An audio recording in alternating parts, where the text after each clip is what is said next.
Boa noite, queridos amigos, queridos telespectadores, bem-vindos a mais um programa Identidade Católica, onde aqui você aprende e aprofunda mais sobre a fé da Igreja.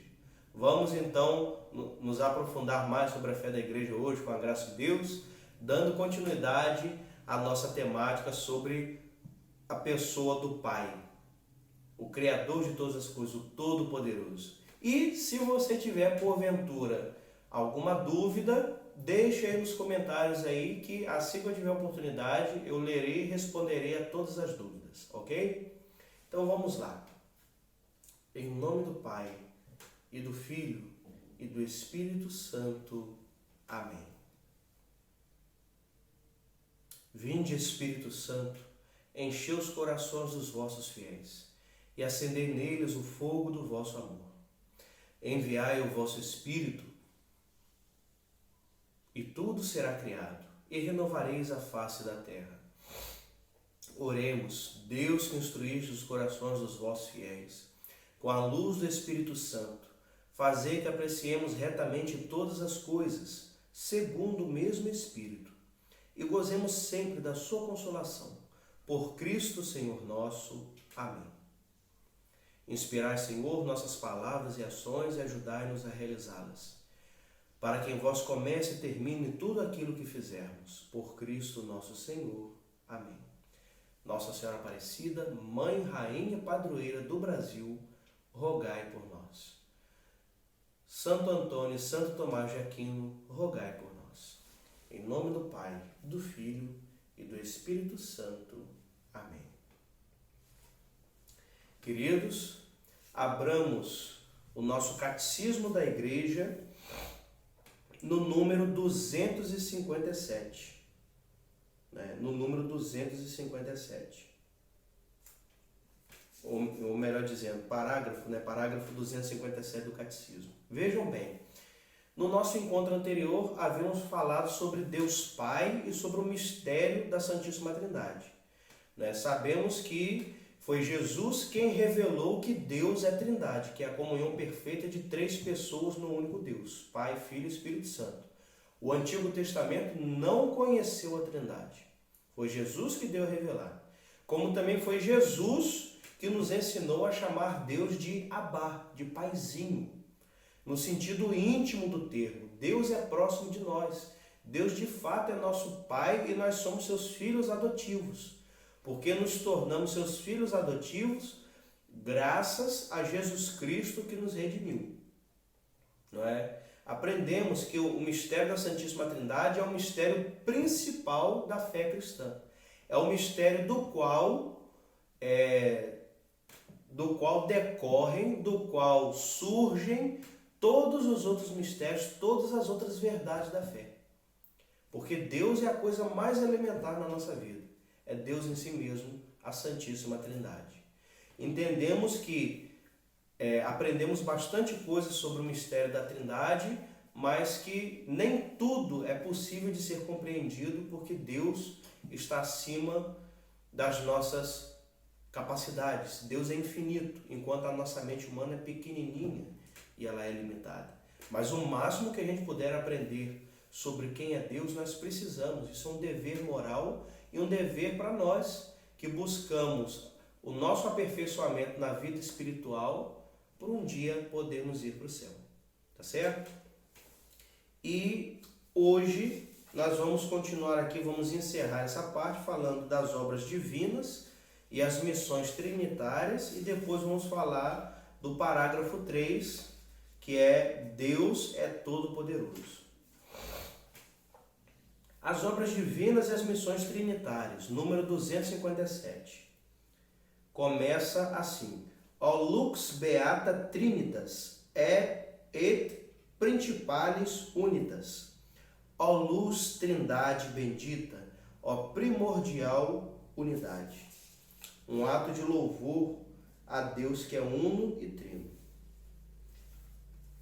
Virando no número 258, nós temos aqui a seguinte afirmação: Toda a economia divina é obra comum das três pessoas divinas, Pois da mesma forma que a Trindade não tem senão uma única e mesma natureza, assim também não tem senão uma única e mesma operação. Ou seja, o que está dizendo aqui para nós? Que as obras que Deus realizou no universo, que Deus realizou no mundo, e as missões de cada uma das três pessoas, não quer dizer que foi cada uma especificamente que fez uma coisa e as outras não estavam envolvidas. Porque onde está um, estão os três. Porque Deus ele não se divide, Deus ele não se separa.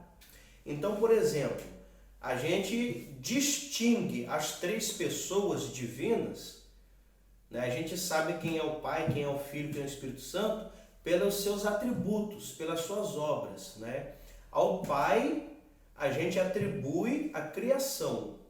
Ao Filho, a gente atribui a redenção da humanidade, a salvação da humanidade. E ao Espírito, a gente atribui a santificação dos fiéis e a condução da igreja. Agora, não é porque a um é atribuído uma coisa, a outro outra e a outra outra, que quer dizer que na criação do mundo só estava ali o Pai, que na redenção da humanidade só estava ali o Filho e na santificação dos homens só está ali o Espírito Santo. Não. Onde está um, estão todos, né? A criação é atribuída ao Pai, sim. Mas, apesar de ser atribuída ao Pai, foram as três pessoas que criaram todas as coisas. Porque Deus é um só e Deus não se separa, não se divide. Na redenção, é atribuída a redenção, a salvação dos homens ao Filho. Mas não é porque é atribuída a ele que não estão ali também as três pessoas. Então, na redenção, na salvação da humanidade, estavam ali presentes as três pessoas. Agora, quem morreu na cruz foi a segunda pessoa, porque só a pessoa do Filho é que assumiu a carne humana. Então, quem morreu na cruz foi o Filho. Não foi o Pai, não foi o Espírito. Mas nessa missão de salvação da humanidade estão ali as três pessoas juntas, porque quem salva é Deus por inteiro. E a mesma coisa na santificação dos homens. É o Espírito Santo que age em nós, que entra em nós e nos dá a sua graça. Mas é só o Espírito que habita o coração do homem? Não. É Deus por inteiro, Pai, Filho e Espírito Santo que habita o coração do homem. Tanto que São Tomás de Aquino afirmar, né, que no batismo a Santíssima Trindade desce dos céus para habitar o coração daquele que foi batizado. Tá certo? Então que fique claro isso para nós. E no final do 258, são sobretudo as missões divinas da encarnação do Filho e do dom do Espírito Santo que manifestam as propriedades das pessoas divinas. O único que não tem missão, o único que não é missionário é o Pai. O Pai é o único que não é missionário. Os missionários são o Filho e o Espírito Santo. Mas o Pai não é missionário? Não. Porque o Pai é quem envia. Para que alguém seja enviado, precisa que alguém envie. O Pai é aquele que envia o Filho e o Espírito Santo. Mas ele não pode enviar-se a si mesmo, né? E ele não pode ser enviado por nenhuma das outras duas pessoas da Trindade, porque ele é a fonte e a origem da Trindade. Então o Pai é o único que não tem missão, que não é missionário. As missões são a missão do Filho, que foi a encarnação e a nossa redenção, e a missão do Espírito Santo, que é ser o dom da graça derramado sobre a igreja. 260.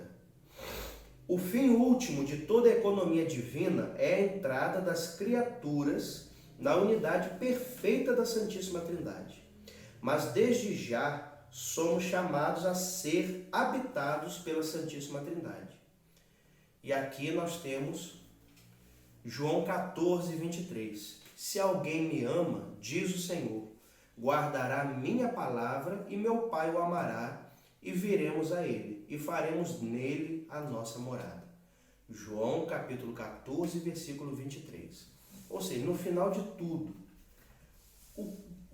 por que importa para nós O que vai acrescentar na nossa vida a gente conhecer mais sobre o mistério da Santíssima Trindade? Muita coisa. E a principal delas é a vida espiritual. Porque a fonte da vida espiritual de todo cristão é Deus. Ele é a fonte de toda a vida espiritual. A vida espiritual consiste justamente em nós habitarmos na vida íntima de Deus Unitrino e Ele habitar, e a Trindade habitar no nosso coração. Tanto que, em teologia, a gente fala da mútua inabitação da Trindade. O que quer dizer isso? Mútua inabitação da Trindade. Quer dizer que o Pai está todo no Filho e no Espírito, assim como o Filho está todo no Pai e no Espírito, assim como o Espírito está todo no Pai e no Filho. Ou seja, cada uma das três pessoas da Trindade é Deus por inteiro, porque uma habita a outra. E assim como o Pai habita no Filho e no Espírito, assim como o Filho, ele habita dentro do Pai e do Espírito, e assim como o Espírito habita dentro do Pai e do Filho, assim também é Deus, quando Ele nos dá a graça de termos a vida espiritual. A vida espiritual consiste nisso. Assim como o Pai habita no Filho e no Espírito e vice-versa, assim é a vida espiritual. A vida espiritual consiste em Deus, em nós deixarmos a Trindade habitar dentro de nós, ao mesmo tempo que nós habitamos dentro da vida íntima da Trindade. O ponto máximo da vida espiritual de qualquer pessoa santa, de qualquer cristão, é isso. É conseguir essa graça de habitar dentro de Deus e Deus habitar dentro de você.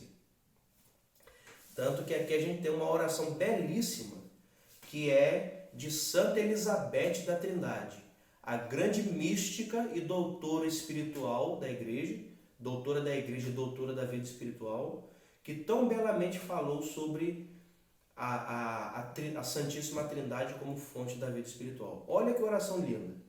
Ó meu Deus, Trindade que adoro, ajudai-me a esquecer-me inteiramente, para eu me firmar em vós, imóvel e pacífica, como se a minha alma já estivesse na eternidade, que nada consiga perturbar a minha paz, nem fazer-me sair de vós, ó meu imutável, mas que cada minuto me leve mais longe na profundidade do vosso mistério. Pacificai a minha alma, fazei dela o vosso céu, vossa amada morada e o lugar do vosso repouso. Que nela eu nunca vos deixe só, mas que eu esteja aí toda inteira, completamente vigilante na minha fé, toda adorante, toda entregue à vossa ação criadora. Olha que oração linda, de Santa Elizabeth da Trindade, em louvor à Santíssima Trindade. No dia que ela alcançou o ponto auge da sua vida espiritual, ela disse uma única frase para suas irmãs: estou habitada. Ou seja, o auge da vida espiritual dela foi quando ela sentiu a presença máxima da Santíssima Trindade habitando o seu interior e preenchendo o vazio da sua alma. Este é o objetivo da religião, nos ajudar a nos encontrarmos com Deus e Deus habitar a nossa alma. Porque só Deus é capaz de preencher o vazio interior da nossa alma e assim nos dar o sentido da vida. Se pudermos resumir todo o mistério da Santíssima Trindade, resumiríamos o mistério da Trindade na palavra amor. Porque Deus é um só, mas Deus nunca foi solitário. Deus é uma família perfeita de três pessoas, Pai, Filho e Espírito Santo. Por quê? Porque Deus tem tanto amor dentro de si que esse amor não cabe dentro dele. Ele precisa botar isso para fora. Não é? É o caso do Pai. O Pai, olhando para a sua própria perfeição, ele se ama tanto, que ele então gera o Filho. O filho é esse espelho do amor que o pai tem por si mesmo. Então, ele se ama tanto que ele precisa ver a sua autoimagem como que um espelho diante dele para ele contemplar a sua beleza, a sua perfeição e se amar mais.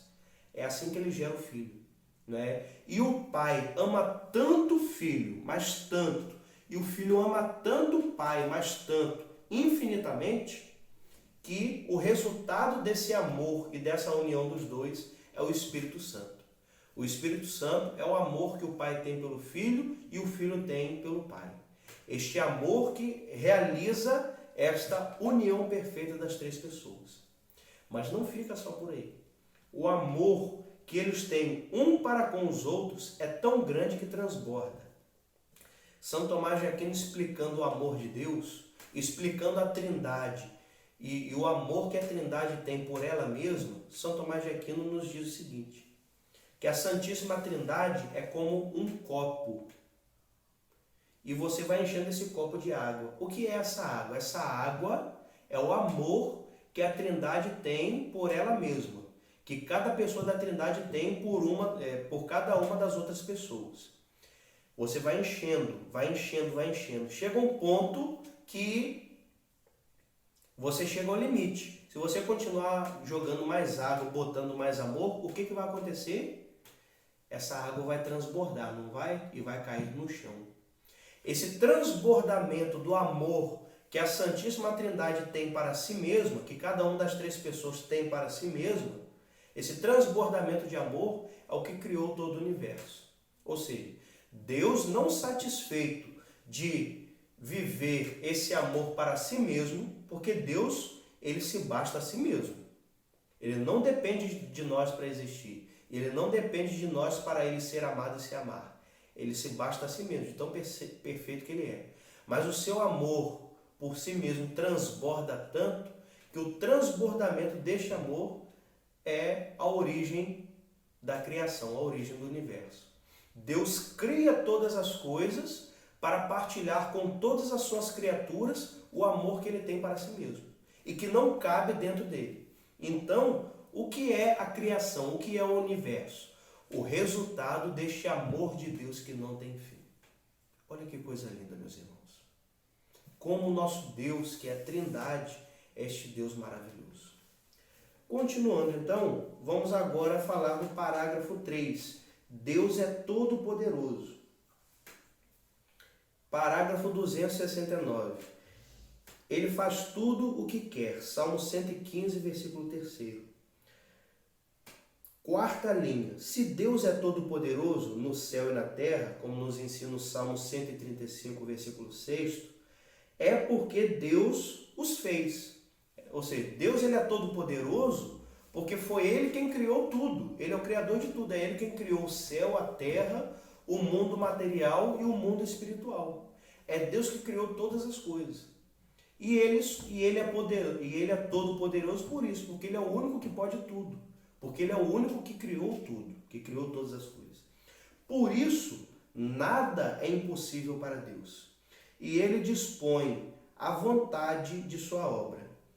Deus é o Senhor do universo, cuja ordem estabeleceu. Ordem esta que lhe permanece inteiramente submissa e disponível. Ele é o Senhor da história. Deus é o Senhor da história. Porque tudo aquilo que Ele criou, Ele governa, porque Ele é perfeito. Só quem abandona a obra que criou é alguém que é imperfeito. Aquele que é perfeito cria e cuida da sua criação. Porque cuidar também é uma perfeição. E por que isso é importante a gente saber? Que Deus é o Senhor da história e a história está nas suas mãos e a história da humanidade do universo gira em torno da vontade de Deus. Por que é importante a gente saber disso? Porque, principalmente a partir do século XVII em diante, surgiu um movimento filosófico chamado deísmo. O que é o deísmo? O deísmo é um movimento filosófico que prega que se Deus existe, Ele criou o universo e depois deixou o universo de lado. Deixou o universo viver a sua vida sozinho. Deus não interfere, não age no universo que ele criou. Deus abandonou a sua criação, né? É isso que o deísmo prega, que Deus é como se fosse um relojoeiro que deu corda no mundo, deu corda no universo, no tempo da criação do universo, e soltou ali e deixou aquele relógio, que é o universo, trabalhando sozinho, e largou para lá, né? Então existe um movimento filosófico que prega isso. Só que criar uma coisa e abandonar a obra criada, isso é coisa de uma pessoa imperfeita. Só que Deus, ele não é imperfeito. Deus é o único que tem todas as perfeições. E ele não seria todo-poderoso se ele criasse a sua obra, se ele criasse o universo e depois deixasse a sua obra, a sua criação abandonada. Seria o mesmo que dizer que Deus não é todo-poderoso. Logo, Deus é o Senhor da história. Ele cria e ele cuida da sua criação. E por isso nós confiamos na providência divina. Porque o que é acreditar na providência divina? É acreditar que Deus, ele é tão sábio, que ele sabe tirar de um mal um bem muito maior para a nossa vida. Ou seja, por mais que as pessoas e a humanidade inteira achem que estão fazendo tudo contrário à vontade de Deus, Deus, ele é tão poderoso e tão sábio que ele sabe contornar tudo isso e fazer que no final de tudo a vontade dele aconteça. Vou dar um exemplo bem claro aqui para vocês do poder que tem a providência divina. O que foi a Segunda Guerra Mundial? A Segunda Guerra Mundial foi um horror inexplicável. E essa pandemia que nós estamos vivendo agora também está sendo um horror inexplicável. Muitas pessoas na Segunda Guerra Mundial, assim como hoje nessa pandemia, vão achar que Deus abandonou a humanidade, que Deus se esqueceu de nós, ou que Deus não existe. Mas, assim como na Segunda Guerra Mundial, que as pessoas, durante aqueles 6 anos de guerra, acharam que aquela guerra iria destruir a humanidade, e no final das contas, Deus, no final de tudo, fez a sua vontade acontecer, e a guerra acabou, e a paz foi restabelecida, assim vai acontecer agora também nessa pandemia, não é? Muitas pessoas vão achar que vai ser o fim do mundo, muitas pessoas já estão achando que essa pandemia é o fim do mundo, é o apocalipse, não é? E outras vão achar e vão dizer que Deus não existe, ou se ele existe, ele nos abandonou. Mas no final de tudo, essa pandemia tem a sua hora e o seu dia marcados para ter fim. E mais uma vez a vontade de Deus vai imperar sobre o nosso tempo e sobre o universo. Isso é crer, saber e confiar que a providência divina tudo pode e tudo fará. Então tenhamos fé em Deus, meus irmãos, porque Deus provê tudo. Deus provê, Deus proverá. A sua misericórdia jamais nos faltará. 270. Tu te compadeces de todos, porque tu podes tudo. Sabedoria, capítulo 11, versículo 23. Número 270. Deus é o Pai Todo-Poderoso. Sua paternidade e seu poder iluminam-se mutuamente. Parágrafo 271. A onipotência divina, de modo algum, ela é arbitrária.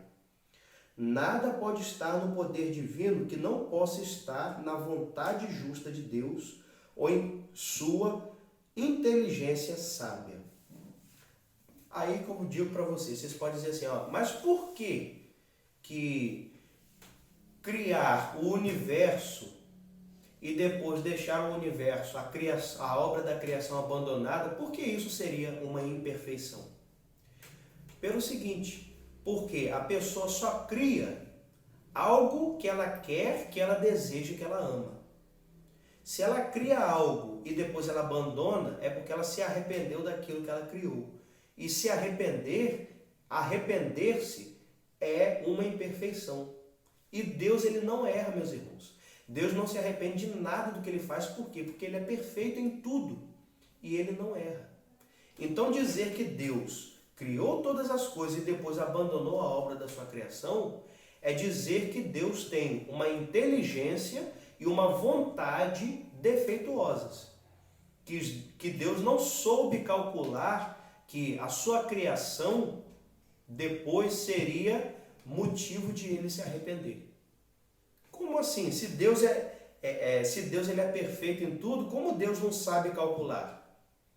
Né? Como Deus não tem inteligência e vontade suficientes para jamais se arrepender daquilo que ele faz? Então, ou seja, dizer que Deus criou e se arrependeu do que ele fez, ou que Deus abandonou, é o mesmo que dizer que Deus se arrependeu. E Deus se arrepender é dizer que Deus tem defeitos na sua inteligência e na sua vontade. Se Deus ele tem defeito na sua inteligência e na sua vontade, então ele não é Deus. Porque Deus é ser aquele que possui todas as perfeições. Está claro isso para nós? Então jamais tenho esse pensamento com vocês, de que Deus nos abandonou, que Deus nos esqueceu. Porque dizer isso seria dizer que Deus ele é imperfeito e ele não é todo-poderoso. E não é isso que é a nossa fé. Continuando, o mistério da aparente impotência de Deus. Parágrafo 272. A fé em Deus Pai Todo-Poderoso pode ser posta à prova pela experiência do mal e do sofrimento. Por vezes, Deus pode aparecer ausente e incapaz de impedir o mal. Ora, Deus Pai revelou sua onipotência da maneira mais misteriosa no rebaixamento voluntário e na ressurreição de seu Filho, pelos quais venceu o mal. Antepenúltima linha. Foi na ressurreição e na exaltação de Cristo que o Pai desdobrou o vigor de sua força e manifestou que extraordinária grandeza reveste seu poder para nós, os que cremos. Virando, parágrafo 273. Somente a fé pode aderir aos caminhos misteriosos da onipotência de Deus. Esta fé gloria-se de suas fraquezas, a fim de atrair sobre si o poder de Cristo. E por fim, 274. Por isso, nada é mais adequado para consolidar nossa fé e nossa esperança do que a convicção profundamente gravada em nossas almas de que nada é impossível a Deus. Ou seja, o que isso tudo aqui está nos dizendo?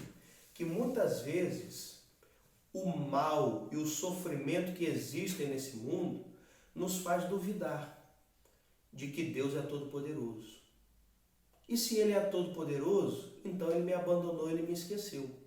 Porque eu estou sofrendo, eu vejo tanta maldade, tanta injustiça no mundo, eu vejo tantas pessoas sofrendo de doenças, de problema A, X, Y e Z. E aí ficam esses questionamentos para nós. Mas nós precisamos ter a nossa convicção e a nossa fé firmes. Que para Deus nada é impossível. Senão a gente cai nessa tentação e deixa de seguir a Deus. Né? Nós precisamos aprender com São Paulo, que nós precisamos nos gloriar nas nossas fraquezas, nas nossas misérias e nos nossos sofrimentos. Porque é na fraqueza e na nossa miséria que se manifesta a glória de Deus. O que eu quero dizer com tudo isso? Por exemplo, imagine muitas vezes que o sofrimento que você está passando agora é porque Deus vai te dar uma vitória, uma bênção, uma glória muito grande lá na frente. E Ele está fazendo de você instrumento para que a glória dele se manifeste para nós e você seja testemunho de fé viva de que Deus existe e para Deus nada é impossível. E se mesmo assim for difícil de entender isso, aprendamos com a carta de São Tiago no Novo Testamento. Qual é a origem do mal e dos sofrimentos dessa vida? É a nossa própria existência. Não é? O simples fato de nós vivermos nesse mundo material é a razão dos nossos sofrimentos. Por quê? Porque este mundo material ele é imperfeito. E se ele é imperfeito, os sofrimentos e os males que nós vivemos e sentimos são fruto das imperfeições deste mundo. O sofrimento e o mal só terão fim na nossa vida quando nós nos encontrarmos com Deus no céu. Porque perfeito é apenas a vida eterna, a vida do mundo espiritual. Então pensemos pelo menos nisso, que a origem do mal e do sofrimento não são culpa de Deus, mas é culpa das imperfeições deste mundo, não é? Das imperfeições deste mundo. Porque Deus não cria outro Deus. Ele sempre cria uma criatura. E ser criatura é ser imperfeito, é ser menor do que Deus, né? Então daqui a gente entende que Deus ele é todo-poderoso? É. Mas Deus não pode ser todo-poderoso, não quer dizer que Deus pode tudo. Deus não pode fazer o mal. Então, a gente tem que entender que o conceito de todo-poderoso de Deus é diferente do nosso conceito, né? E gostaria de encerro esse nosso estudo de hoje com vocês, lendo aqui a passagem do Evangelho de São João, capítulo 14, versículo 28. Se alguém ainda tem alguma dúvida de que Deus é uma trindade, né, de que Deus é a Santíssima Trindade, então leiamos João capítulo 14, versículo 28. Nos diz assim: ouvistes o que eu vos disse, vou e volto a vós. Se me amardes, certamente haveis de alegrar-vos, que vou para junto do Pai, porque o Pai é maior do que eu. Muitas vezes as testemunhas de Jeová e outros que querem questionar a nossa fé na Santíssima Trindade, né, nos jogam esse versículo aqui, João 14, 28, onde Jesus diz que o Pai é maior do que eu. Mas e os inúmeros outros versículos do Evangelho de São João e dos outros evangelhos em que o próprio Jesus diz que ele e o Pai são um só. Então a gente tem que entender qual é o sentido verdadeiro deste versículo. O que Jesus quer dizer quando ele diz que o Pai é maior do que ele? Ele quer dizer que o Pai é o primeiro. É maior do que ele, não porque é mais poderoso do que ele. Ambos têm o mesmo poder. Mas é maior do que ele porque o Pai é o primeiro. O Pai é a fonte e a origem da Trindade. Ele é o primeiro, enquanto o Filho é o segundo. É isso que Jesus quis dizer ao falar que o Pai é maior do que ele. Não que o Pai seja mais poderoso, mas porque o Pai é o primeiro. Tá certo? O Pai é a fonte, é a origem da Trindade. Então, jamais percamos a nossa fé neste nosso Deus que é Trindade e neste nosso Deus que é todo-poderoso, para o qual nada é impossível. Glória ao Pai, ao Filho e ao Espírito Santo, como era no princípio, agora e sempre. Amém. Uma boa noite para todos, uma semana maravilhosa para nós e até segunda-feira que vem, se Deus quiser, com mais um programa Identidade Católica.